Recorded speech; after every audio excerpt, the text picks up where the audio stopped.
on this week's episode of Freedom Quest Adventures.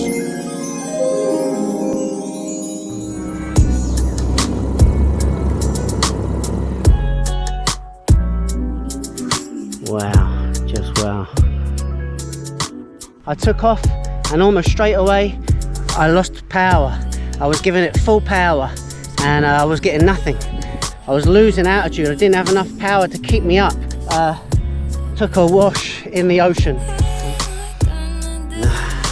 Alright, great. As we can see, what's actually happened here is the sponge part is disconnected from the silicone piece. So I'm going to get to work sorting out this mess. And then, fuck yeah.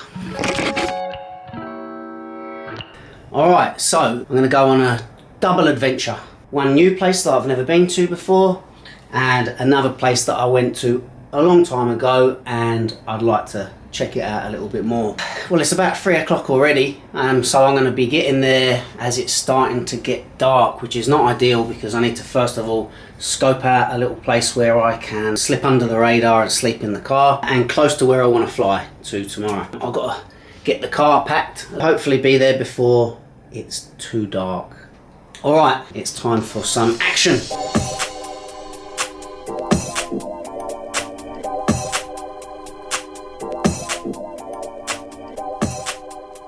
Alright, car's packed. As you can see, there's not much room in there for me to actually sleep in this thing tonight. We better get a move on if we're going to get there before it's dark. Wow. Yeah, and we're off.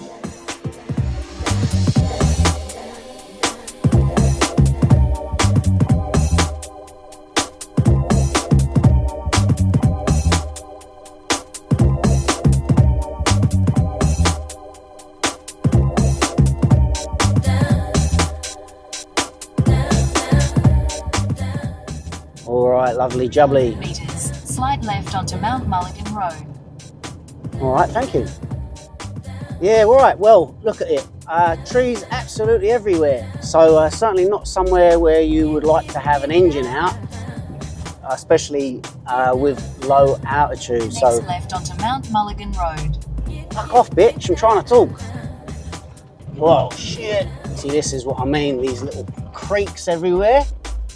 But it's a lovely little drive. I'm enjoying it, just don't want to get a puncture. I haven't seen a single other car for an hour, I reckon.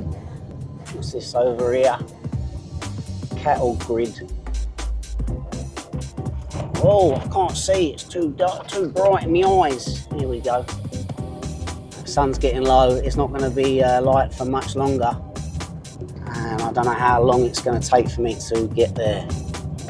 The progress is definitely slow on these little roads. It's full of potholes and little ravines and stuff. Wild horses crossing the bloody street. Yeah. Hello. Hello.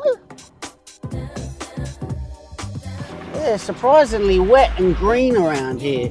I didn't expect that. I thought it was going to be a lot drier and I thought it was going to be dusty and brown everywhere. But with all of these trees around, will I even find a clearing where I can spread the wing out and enough space where I can take off?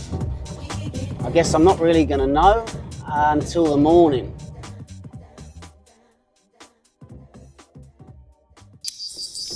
I found what looked like a small clearing, and as the red sky began fading behind the outline of this colossal rock, the stars just absolutely filled the night sky. And I swear I could almost feel the rock's presence, watching me. When all of a sudden, for the first time, a wave of realization came over me. Out here alone, with no phone signal, and there's not a single other person on the planet who knows what I'm up to or where I am. If anything goes wrong tomorrow, it would be days before anyone even noticed I'd gone missing. I just can't believe I haven't thought this through. But At this point, the best I can come up with is to type out a message with my plans and my location, and just keep my fingers crossed that it will send once I get up in the air.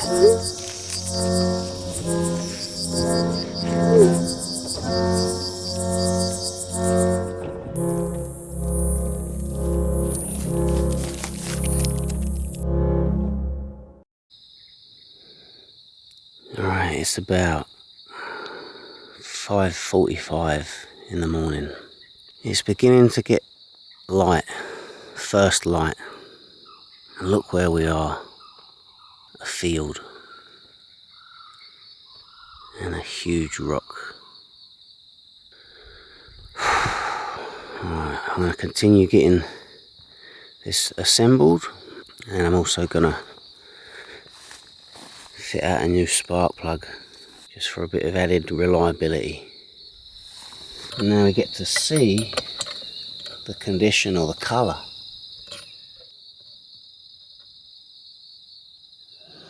Not too bad. Could be worse. Has been worse. I've seen it much worse. Ever since I've had this engine, it's always run rich, and I've just been dropping it down little by little, just taking care not to do it too much. You see those rocks are starting to go red, catching a little bit of sunlight, although it's still a little bit tricky for the camera to focus in. Alright, better get ready. I haven't got much time.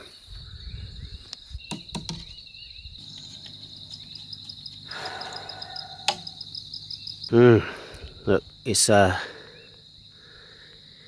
quite long grass, and for that reason I've decided not to bring the chase cam. Alright, we're going to need some oil, and it's going to be about 120 mil. There we go. 6. Don't feel like I've got 2 litres left in there. I think they've done me at the petrol station. Alright, it's 6:34. The sun has officially risen.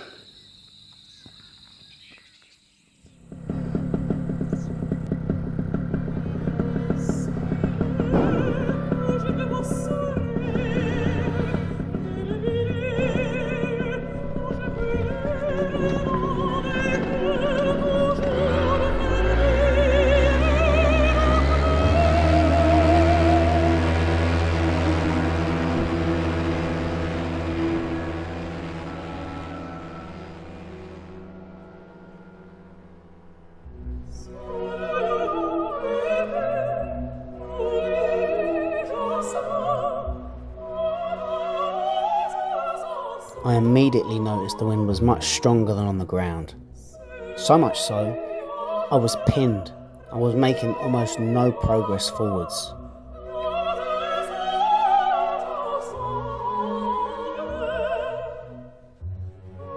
I fully adjusted the trims so I could try and penetrate through the wind.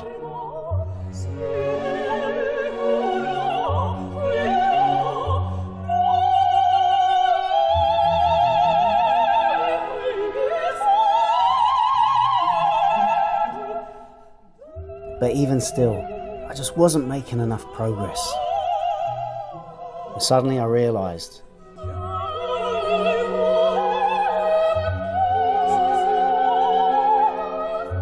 if there's any hope whatsoever of me landing back at the car, there was just no chance of me being able to do a lap.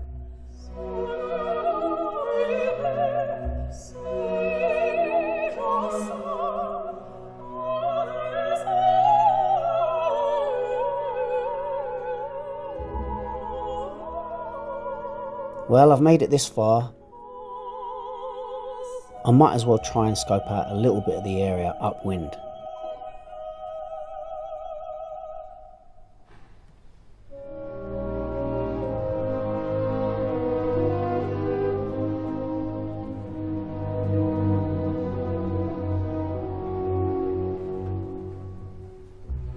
But with the headwind, I'd burned so much fuel just trying to get to this riverbed.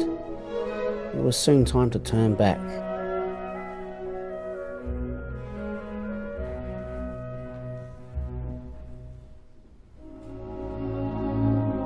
I quickly spotted my landing field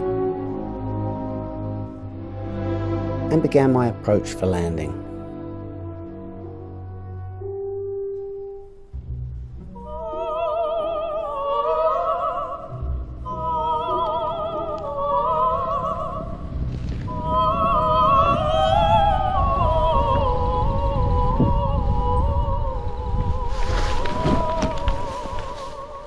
Oh!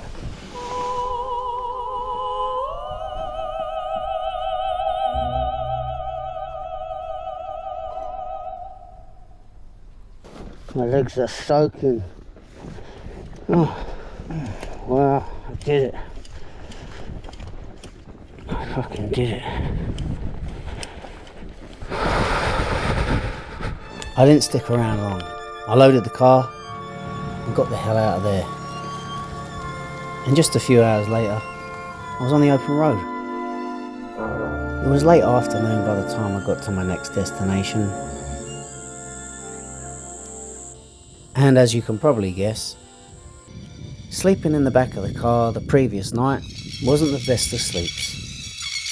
So I pitched the tent and settled down for the night.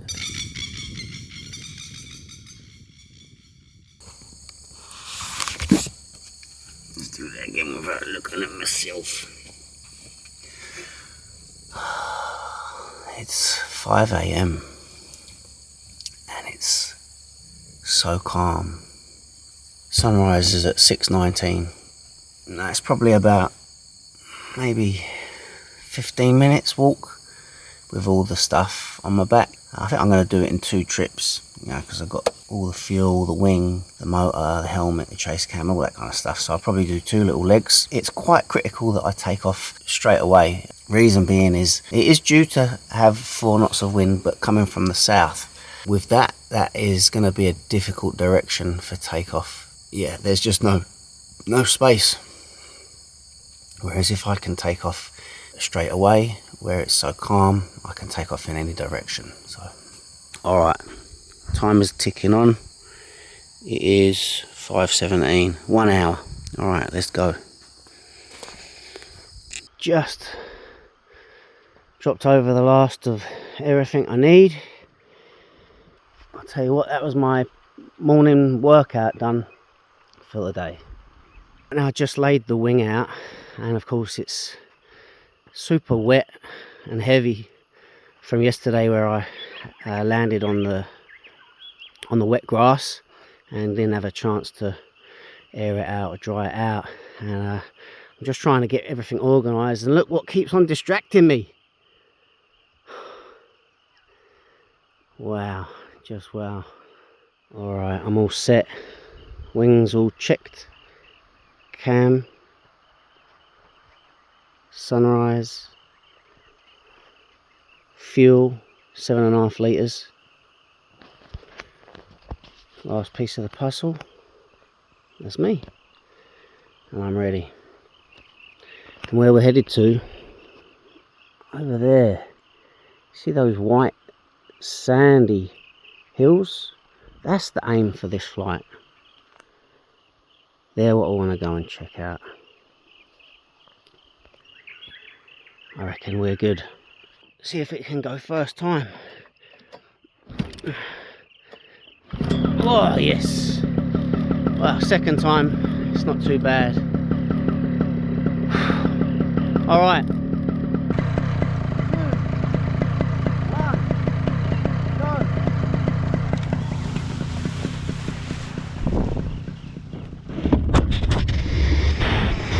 Our survey said.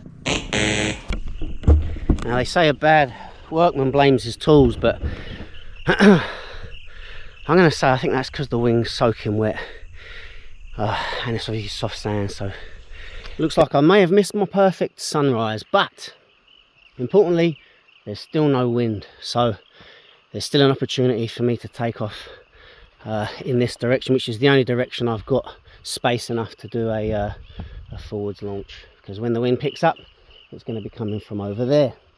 Obviously there's no space. All right, let's go take 2.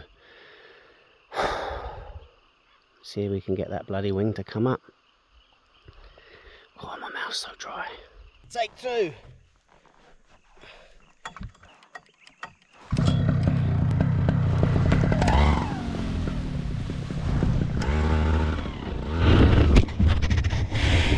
Our survey said... Another failed launch, but it's going to be 3rd time lucky. And I'm going to step across slightly. Here looks like it's a little bit solider sand, so I'll be able to get a bit better purchase with my feet. Let's give it another go.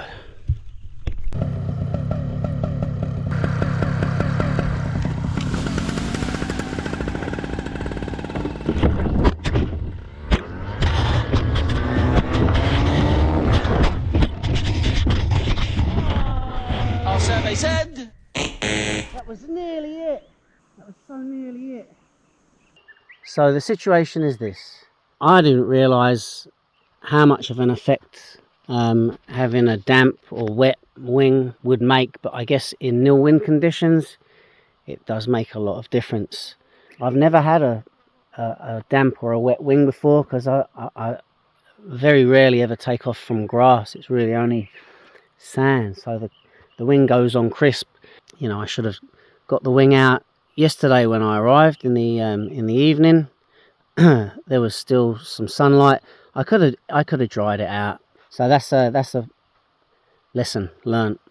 But the question is it going to be able to dry out enough in the just lying out on the sand there, or is the wind going to pick up enough so that I can still go for a fly before the tide starts creeping in and it envelops this little patch of sand, which is the only place I've got to take off and to land from. Oh well, it's not over just yet. The sun's coming out, the clouds are going to dissipate, the wind should start to pick up. I wanted to go over there when there wasn't any wind. Whether or not I will be able to go over there when it's windy is another question.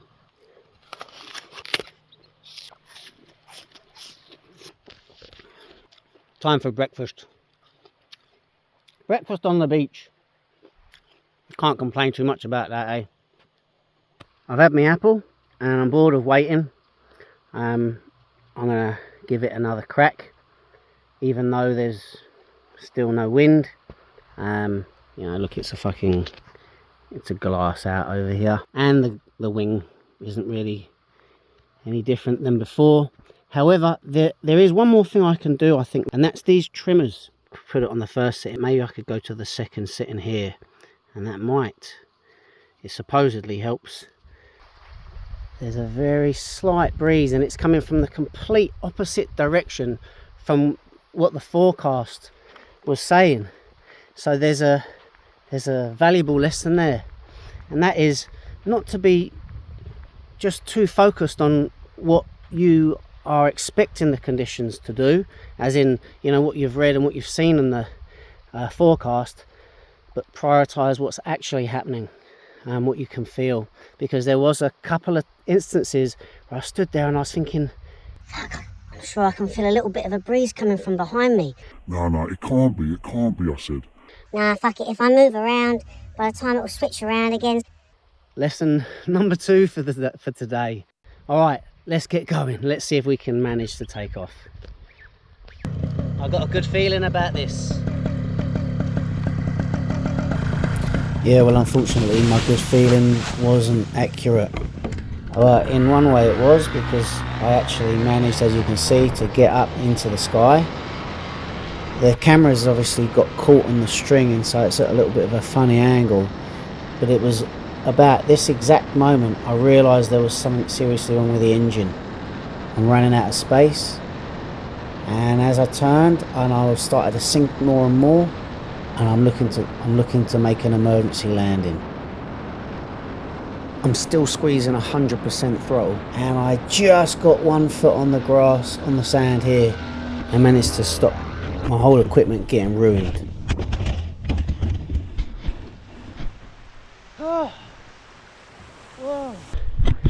So I don't know if you can tell from the video, I took off and almost straight away I lost power. I was giving it full power and I was getting nothing, and I thought, fuck, what should I do? All right, stick to the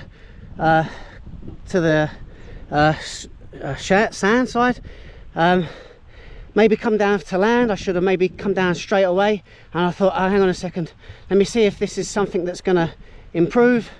I gave it a few pumps, I think, or I should have given it a few pumps, and I thought, nah, fuck it. I turned around, because I was going downwind, I was losing altitude. I didn't have enough power to keep me up. And then, just at the end, it died even further, and I very nearly took a wash in the ocean. And very fortunately, I narrowly avoided it. Oh my God, after all that, I got up in the sky, and I have engine problems. Well, look, clearly, today it was not my day. It was definitely not meant to be. Maybe I should have called it a lot earlier than I did. Fortunately, I've come away unscathed. My wing isn't wet. It's not wetter than it was anyway this morning. It's not salty, and I haven't destroyed my equipment, although there's definitely something wrong with it. That's definitely a personal record for failed launch attempts, and maybe even a world record.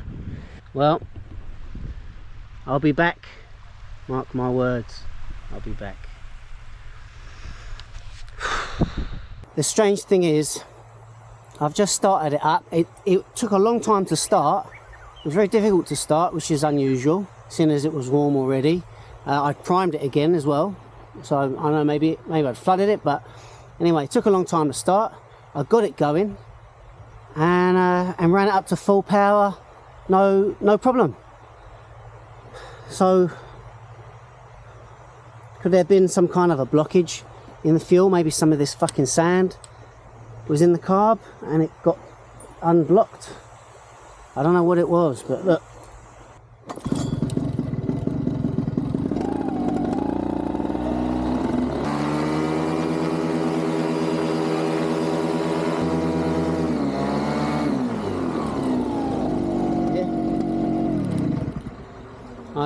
I don't know what it was, but I've had several warnings today, and I'm just going to knock it on the head.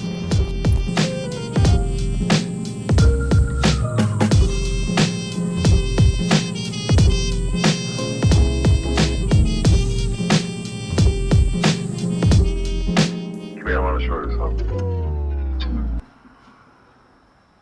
So it's been about a few weeks since I came back from my last adventure, and I had a little look around and find out what was going on, why I had the running troubles. I've taken the airbox off, and I found inside the air filter just rattling around inside. And I've ordered a new one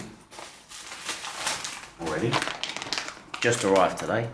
So this bit was just rattling around inside this airbox. Yeah, let's try poking it down in there.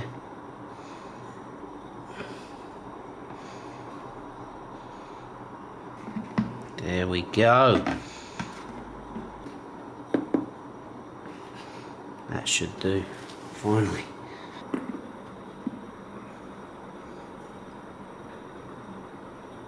The last thing I got, some gearbox oil. It's not due for another 15 hours or so, but I just thought, you know what, it was only 20 bucks. Can't do any, it can't hurt to chuck it in.